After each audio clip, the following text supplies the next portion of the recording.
بسم اللہ الرحمن الرحیم۔ اللہ کے نام سے جو بڑا مہربان بہت رحم والا ہے۔ سب تعریفیں اللہ تعالیٰ کے لیے ہیں جو سارے جہان کا پالنہار ہے۔ ہم اسی سے مدد و معافی چاہتے ہیں۔ اللہ کی لاتعداد سلامتی رحمتیں و برکت نازل ہو محمد صلی اللہ علیہ وسلم پر، آپ کے آل و اولاد پر اور اصحاب رضی اللہ عنہ۔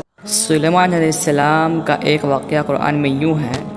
سورہ نمل آیت 17 اور 18 میں ہے، اور سلیمان کے سامنے ان کے تمام لشکر جنات، انسان اور پرندوں میں سے جمع کیے گئے۔ ہر قسم الگ الگ کھڑی کر دی گئی۔ جب وہ چیٹیوں کے میدان میں پہنچے تو چیٹی نے کہا، اے چیٹیوں، تم اپنے اپنے گھروں میں گھس جاؤ، ایسا نہ ہو کہ بے خبری میں سلیمان اور ان کا لشکر تمہیں روند ڈالے۔ ان تمام لشکر کو اکٹھا کیا گیا تھا۔